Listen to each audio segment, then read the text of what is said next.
Pour mieux s'immerger dans la réalité politique, sécuritaire, économique et sociale d'Israël, connectez-vous chaque matin sur Studio Kalita. Olivier Granillic vous y attend pour sa revue de la presse. 8h35 et c'est bien entendu la revue de la presse israélienne avec les obsèques du Rav Raziel Shevar qui font ce matin la une de la presse israélienne de pratiquement tous les quotidiens de ce matin avec des photos de l'enterrement qui ont eu lieu hier à Chavat Gilad. Le Maariv nous explique que le Rav Shevar avait exprimé le vœu que s'il lui arrivait quelque chose, il voulait être enterré dans son village. Il a donc été le premier habitant de Chavat Gilad à être inhumé dans cet endroit. Plusieurs centaines de personnes sont venues rendre un dernier hommage au Rav Raziel Shevar. C'est ce que nous explique ce matin le Yediot Aharonot. Et le Israël Hayom a lui choisi une photo de la femme de Raziel, Yael, entourée du talit de son mari, entourée de son souvenir. Titre ce matin le Israël Hayom. Et à côté, une seconde photo, celle de la famille Shevar au grand complet. 6 orphelins ont enterré leur père. Titre aussi ce matin, le Israël Hayom. Le quotidien revient sur le déroulement des obsèques. Il nous apprend que parmi les personnalités présentes aux funérailles figurait le ministre de l'Éducation, Naftali Bennett, le ministre de l'Agriculture, Uri Ariel, le grand rabbin ashkénaze David Lao, et le chef du conseil régional de Samarie, Yossi Dagan. Dans son discours, le ministre de l'Éducation a exhorté Binyamin Netanyahou à accroître la construction en réponse à l'attaque. Et il a déclaré aux habitants de Chavat Gilad « Vous êtes les véritables héros », a dit Naftali Bennett.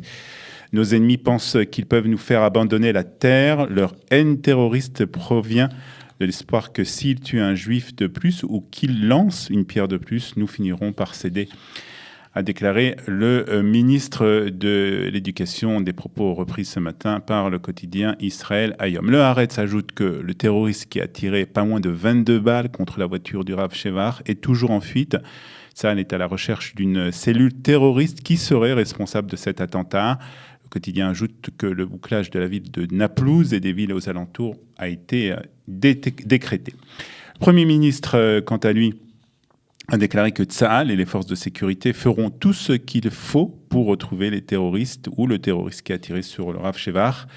Yediot Aharonot revient, lui, sur la réaction de l'ambassadeur américain en Israël, David Friedman, qui a lancé une virulente attaque contre les Palestiniens et leurs dirigeants, les rendant responsables de l'absence de la paix avec Israël. Le Hamas loue les meurtriers et les lois de l'autorité palestinienne vont récompenser financièrement les auteurs de l'attaque, a écrit l'ambassadeur américain en Israël. Ne cherchez pas plus loin pour comprendre pourquoi il n'y a toujours pas la paix. Et donc un tweet publié par David Friedman. Et puis en Israël, les réactions sont elles aussi unanimes. C'est ce qu'ajoute le site d'information Ynet. Le ministre de la Défense, Avigdor Lieberman, a déclaré qu'il avait demandé à ce que soit étudiée la possibilité de légaliser l'avant-poste de Chavat Gilad, qui est considéré comme une implantation sauvage. La ministre de la Justice, Ayelet Shakel, a quant à elle s'est associée, elle aussi, à ces propos du ministre de la Défense. Le meurtre de Raziel Shevar ne doit pas rester sans réponse, a-t-elle déclaré. Nous répondrons en légalisant Chavat Gilad, a déclaré la ministre de la Justice. Et puis, pour être totalement complet sur ce sujet, ajoutons que, comme après chaque attentat, la condamnation de l'autorité palestinienne n'est toujours pas arrivée. Le Premier ministre a appelé le président de l'autorité palestinienne, Mahmoud Abbas, à condamner le terrible attentat de Chavat Gilad. C'est ce que nous déclare ce matin un journaliste de Galei Tzahal. C'est ce que nous pouvions dire donc ce matin, et c'est ce que dit ce matin la presse israélienne sur ce terrible attentat et sur les obsèques du Rav Shevar qui ont eu lieu hier.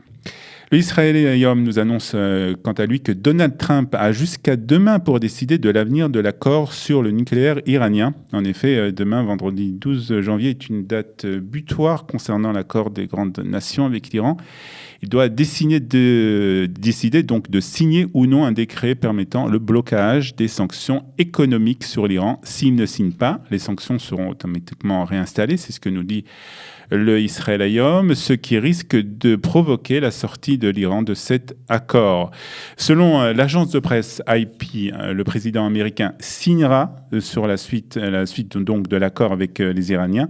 Et selon l'agence de presse Reuters, c'est toujours le Israël Hayom qui nous l'annonce, l'agence Reuters qui cite des sources de la Maison-Blanche, Donald Trump pourrait ne pas signer ce décret et mettre fin donc à la levée de ces sanctions, ce qui risque de provoquer la sortie donc de l'Iran de cet accord qui prévoit la suspension du programme nucléaire de Téhéran en échange de la promesse de la levée des sanctions économiques.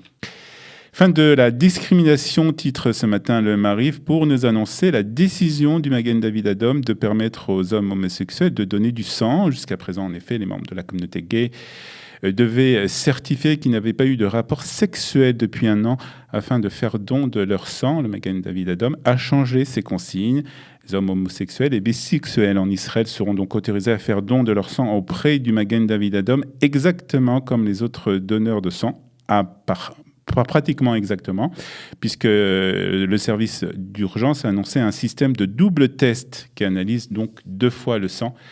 Cette décision a été prise en collaboration avec les membres de la communauté gay d'Israël. C'est ce qu'a déclaré au Maariv, la présidente de l'association LGBT israélienne. Et le Maariv aussi, pour terminer cette revue de la presse, le Maariv qui nous apprend que la ville de Tel Aviv va partir en guerre contre les jeunes utilisateurs de vélos électriques.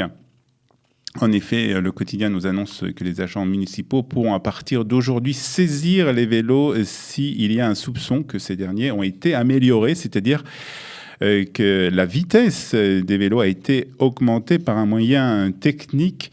L'adjointe au maire de la ville de Tel Aviv a déclaré que les vélos électriques représentaient aujourd'hui plus de 20% des moyens de transport de la ville de Tel Aviv.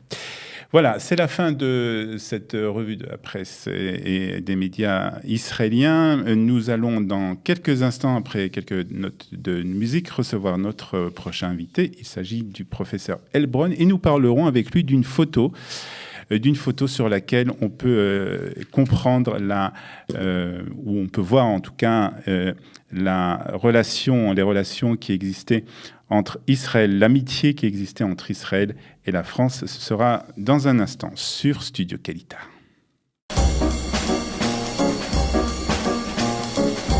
Pour mieux s'immerger dans la réalité politique, sécuritaire, économique et sociale d'Israël, connectez-vous chaque matin sur Studio Kalita. Daniel Haïk vous y attend pour sa revue de la presse.